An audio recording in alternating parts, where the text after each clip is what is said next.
Hello everyone, आज ये video बहुत खास है। अगर आपने इस वीडियो को पूरा देखा और समझ लिया तो आप ये कैलकुलेट कर पाएंगे कि मार्केट कब अपना टॉप बना सकता है, और अगर उसने अपना टॉप बना लिया है तो डाउन ट्रेंड कब से शुरू हो सकता है। ये चीज कैलकुलेट करना आपके लिए पॉसिबल होगा, जो आज भी बहुत सारे ट्रेडर, यहाँ तक कि इन्वेस्टर भी नहीं कैलकुलेट कर पाते हैं। स्टॉक मार्केट में सबसे ज्यादा जरूरी होता है टॉप पर, जब मार्केट अपने टॉप पर हो तो उसके आसपास अपने पोर्टफोलियो को खाली करना, अपने प्रॉफिट को बुक करना। लेकिन ये कर पाना, जितना बोलना आसान है उतना करना नहीं।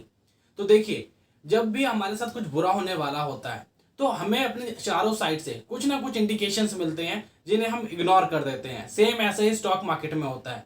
जब मार्केट अपना टॉप बना चुका होता है और वो फॉल होने वाला होता है तो कुछ हमें इंडिकेशन बाहर से मिल रहे होते हैं, हमें उन्हें इग्नोर नहीं करना चाहिए। आप कॉपी पेन लेके बैठ जाइएगा, क्योंकि अब जो भी मैं बताने वाला हूं सबको आपको कॉपी पे नोट करना चाहिए, क्योंकि बाद में आपको ये रिवाइज करना पड़ेगा, तभी आप अच्छे से समझ पाएंगे। और अगर पॉसिबल हो तो इस वीडियो को दोबारा जरूर देखिएगा।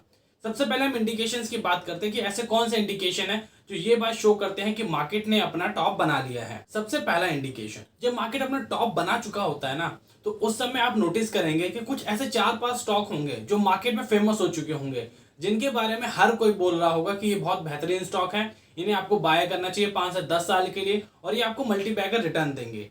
ये होता है इंडिकेशन नंबर 1। दूसरा इंडिकेशन, फंडामेंटली स्ट्रॉन्ग स्टॉक, जो बहुत ही बेहतरीन स्टॉक्स होंगे, एक अच्छी परफॉर्मेंस देते होंगे रेगुलर बेसिस पे, लेकिन जब भी वो अपने ब्रेकआउट के पास जा रहे होंगे उनका ब्रेकआउट फेल हो जा रहा होगा। और दूसरी साइड जो बेकार स्टॉक होंगे, जो वीक होंगे फंडामेंटली, वो जैसे ही अपने ब्रेकआउट के पास जाएंगे तो एक अच्छा खासा ब्रेकआउट दे रहे होंगे। तीसरा इंडिकेशन, चारों साइड स्टॉक मार्केट की बातें हो रही होंगी, बहुत सारे नए इन्वेस्टर मार्केट में आ रहे होंगे और रेगुलर पैसा लगा रहे होंगे, और इसके साथ ही जो नए इन्वेस्टर रिटर्न कमा रहे होंगे वो पुराने इन्वेस्टर से ज्यादा होगा। मतलब जो लोग अभी आए होंगे, जिन्हें कोई नॉलेज नहीं होगी, वो जिस भी स्टॉक में पैसा लगा रहे होंगे वो स्टॉक ऊपर की तरफ बहुत तेजी से भाग रहा होगा। जबकि जो पुराने इन्वेस्टर है वो सोच समझ के अच्छी स्ट्रेटेजी के साथ पैसा लगा रहे होंगे, फिर भी उनके रिटर्न नए इन्वेस्टर के कंपैरिजन में बहुत कम होंगे या कम होंगे। फोर्थ इंडिकेशन, जब मार्केट ऊपर जा रहा होगा तो उसके साथ सारे स्टॉक्स ऊपर जा रहे होंगे, चाहे वो स्मॉल कैप हो, मिड कैप हो या लार्ज कैप हो। लेकिन जब मार्केट एक पॉइंट पे पहुंचेगा और वहां से टकरा के नीचे आ रहा होगा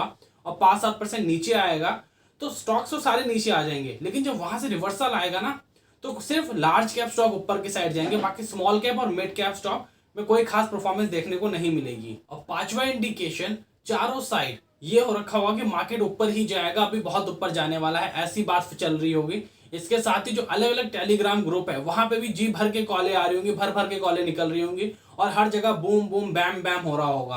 तो समझ जाइएगा, ये 5 इंडिकेशन है जो इस बात को शो कर रहे होंगे कि हो सकता है कि मार्केट अपने टॉप के करीब पहुंच गया है। और अगर आप मार्केट में 2020-21 से जुड़े हुए हैं, स्पेशली अगर 21 से जुड़े हुए होंगे, तो आपको एक अंदाजा होगा मैं क्या कहने की कोशिश कर रहा हूं, क्योंकि उसके समय बाद मार्केट ने किस साइड से मूव किया, किस तरह आपके साथ हुआ, अभी से 2021 से लेकर 23 तक आप ये सारी चीजें रिलेट कर पा रहे होंगे। अब देखिए, मैंने आपको ये तो बता दिया कि मार्केट किस तरह से इंडिकेशन देता है कि वो अपने टॉप तक पहुंच गया है या पहुंचने वाला है, ठीक है। लेकिन अब डाउन ट्रेंड कैलकुलेट कैसे होगा, इस पे फोकस करते हैं। मैं आपको बहुत ही सिंपल मेथड बताऊंगा कि कैसे आप डाउन ट्रेंड आने वाला है कब, इसे कैलकुलेट कर सकते हैं। लेकिन इस तरीके को समझने से पहले आपको अपने सारे जो पुराने तरीके आपके दिमाग में होंगे उन्हें हटाना होगा, क्योंकि स्टॉक मार्केट में जितनी चीज कॉम्प्लिकेटेड होगी उतना कम वर्क करेगी, और जितनी सिंपल होगी उतना ही ज्यादा वर्क करेगी। तो सारी कॉम्प्लिकेटेड चीजों को दिमाग से हटा दीजिएगा, और जो मैं बता रहा हूँ उसे सुनिएगा और नोट भी करते जाइएगा। सबसे पहले डाउन ट्रेंड कैलकुलेट करने के लिए हम सिर्फ निफ्टी का यूज करेंगे, क्योंकि निफ्टी में हर एक सेक्टर का स्टॉक होता है, तो वो एक कंप्लीट मार्केट की, यानी हमारे मार्केट की एक प्रति कॉपी होता है जहां पे हम चीजें को कैलकुलेट करते हैं। तो इस चीज की कैलकुलेशन की डाउन ट्रेंड कब शुरू हो सकता है हम निफ्टी पे करेंगे, और किसी भी चीज पे नहीं करने वाले, ना बैंक निफ्टी का यूज करेंगे, ना ही कोई फ्यूचर के स्टॉक्स या फ्यूचर निफ्टी या फ्यूचर बैंक निफ्टी का यूज करेंगे, ठीक है। दूसरी चीज, इस कैलकुलेशन में हम वॉल्यूम इंडिकेटर का यूज करने वाले हैं। अब आपको क्या करना है, आप नॉर्मल डे चार्ट ओपन कर लेंगे। डे चार्ट ओपन करने के बाद वहां पे आप वॉल्यूम इंडिकेटर लगा देंगे। अब आप देखेंगे कि क्या कोई ऐसा डे आ रहा है, मतलब मार्केट रेगुलर ऊपर जा रहा है, ठीक है। उसके बाद आप ये चेक करेंगे क्या कोई ऐसा दिन आया जिस दिन कोई रेड कैंडल बनी, तो आप उस रेड कैंडल पे फोकस करेंगे, ठीक है। और फिर उसके बाद उस रेड कैंडल का वॉल्यूम देखेंगे कि उसका वॉल्यूम कितना था। उसके बाद आप देखेंगे कि उसके बाद अगली रेड कैंडल कब बन रही है, क्या उसके साथ ही बन रही है, और अगर वो रेड कैंडल मान ली अगले दिन ही बनती है, ठीक है, और उस रेड कैंडल का वॉल्यूम पिछली वाली रेड कैंडल के वॉल्यूम से ज्यादा होता है, तो इसका मतलब ये होता है कि कुछ सेलिंग चल रही है, ठीक है।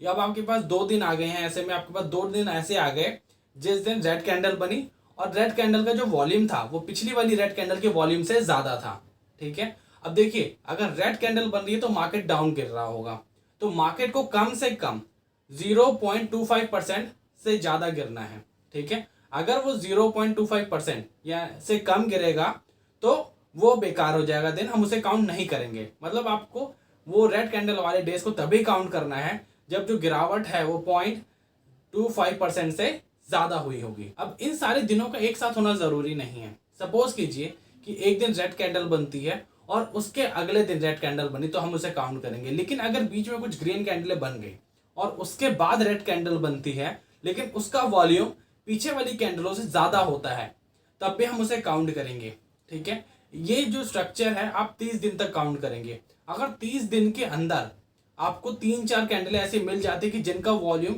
हाई हो रहा है पिछले वाली कैंडलों से, तो आप ये समझ लीजिएगा कि मार्केट जो है वो अप ट्रेंड से न्यूट्रल पे शिफ्ट हो रहा है। यानी कि कुछ बड़े प्लेयर्स ने धीरे धीरे करके अपना माल बेचा है, क्योंकि उन्हें डर लग रहा था कि हो सकता है मार्केट नीचे जा सकता है। अब उसके बाद अगर अगले 30 दिन के अंदर ही आपको 3-4 कैंडलें और मिल जाती हैं, रेड कैंडलें, जिनमें जो मूवमेंट हुआ है डाउन साइड वो 0.25% से ज़्यादा रहा और साथ ही साथ वॉल्यूम भी पहले से ज़्यादा रहा, तो ये समझ लीजिएगा कि लगातार मार्केट में गिरावट आ रही है और डाउन ट्रेंड में मार्केट जा रहा है। लेकिन याद रखिएगा, ये सारी चीज़ें 30 दिन के अंदर ही होनी चाहिए।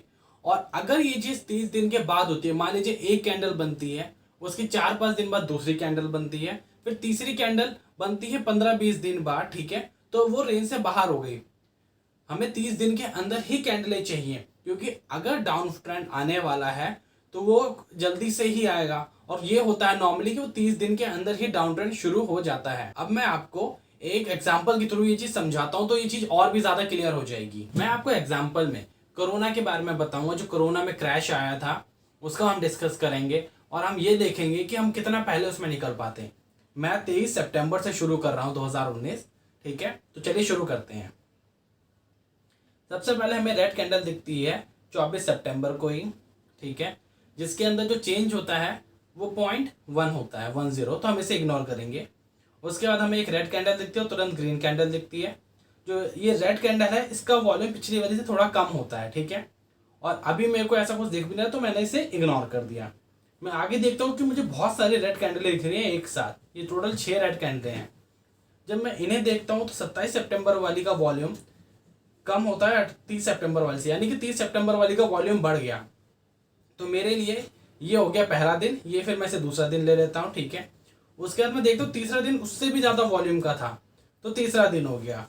अब मैं जब चौथा दिन देखता हूँ और पांचवा और छठा दिन मेरे पास जब सामने आते हैं कि चौथा, पांचवा, छठा, तो वॉल्यूम कम होता जा रहा है। यानी जो ट्रेंड था मेरा वो स्टार्टिंग में मुझे ऐसा लग रहा था कि ये यहाँ पे न्यूट्रल शिफ्ट हो रहा है। अभी मैं मान रहा हूँ कि अप ट्रेंड था यहाँ तक, अब ये ऐसा लग रहा है कि जैसे न्यूट्रल में शिफ्ट हो गया था। लेकिन उसके बाद इस गिरते हुए वॉल्यूम ने मुझे ये अंदाजा दिया कि हो सकता है कि मार्केट वापस ऊपर होना चला जाए, क्योंकि वॉल्यूम कंटिन्यूसली नीचे गिरते जा रहे थे।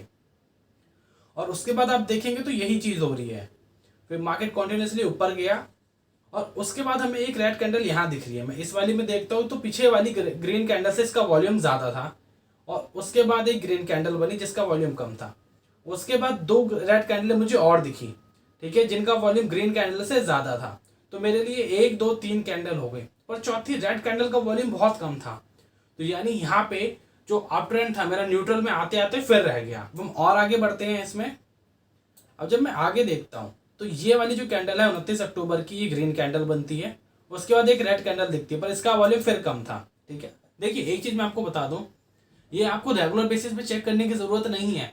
ये आप तब चेक करेंगे जब आपको लगेगा कि मार्केट अपना टॉप बना चुका है, तो उसके बाद आप ये चेक करना शुरू करेंगे।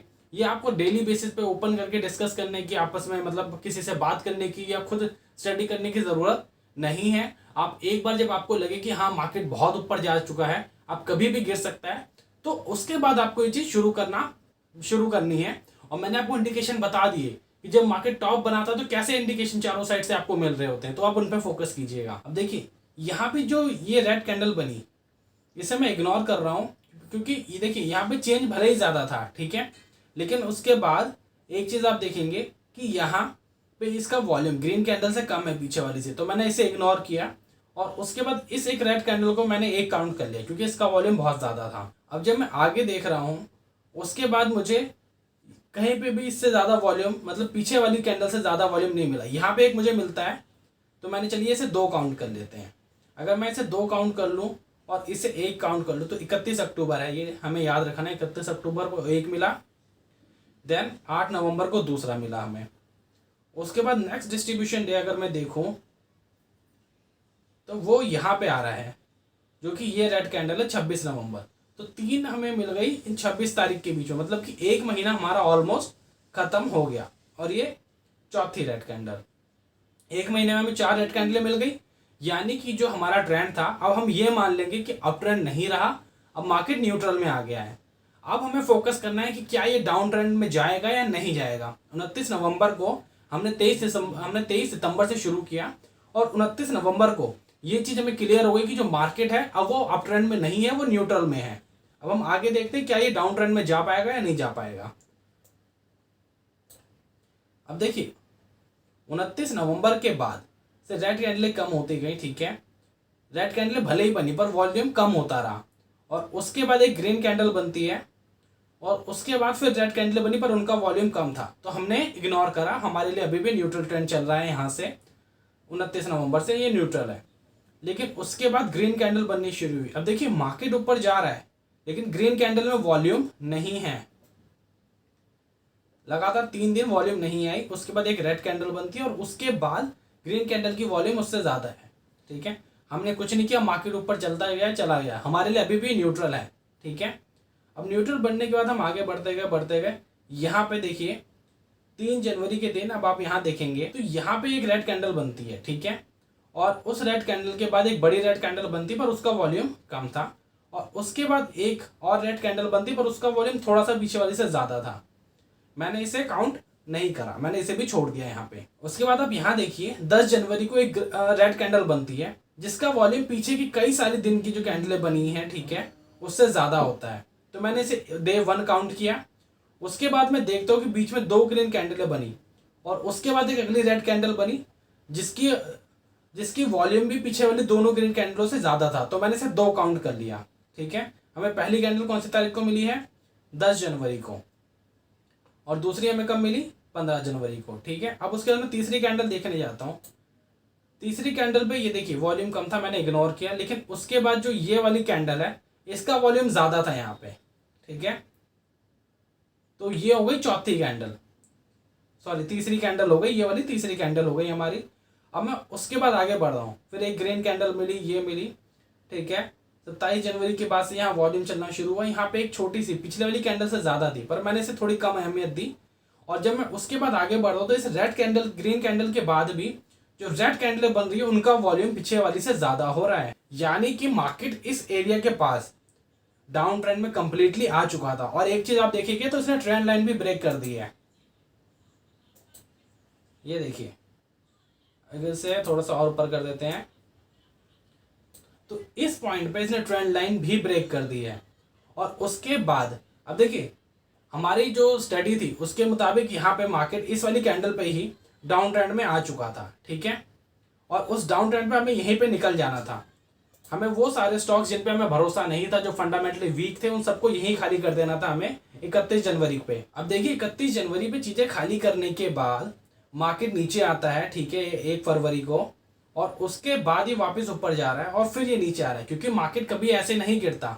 मार्केट जब भी नीचे गिरना चाहेगा तो सबसे पहले ऐसे ऊपर जाएगा, फिर उसके बाद नीचे आएगा, फिर थोड़ा सा और ऊपर जाएगा और फिर अच्छा फॉल देगा, ठीक है। ये वाली चीज़ जो होती है ये उन लोगों को फंसाने के लिए होती है जो ये चीज़ की उम्मीद में बैठे रहते हैं कि मार्केट तो नीचे जा ही नहीं सकता। उम्मीद करता हूँ कि आप ये एग्जाम्पल से कुछ ना कुछ सीखे होंगे। हो सकता है मेरे एग्जाम्पल समझाने में दिक्कत हुई हो या मैं सही से नहीं समझा पाया हूँ, पर मैंने आपको जो तरीका बताया है वो तरीका हमेशा काम करता है।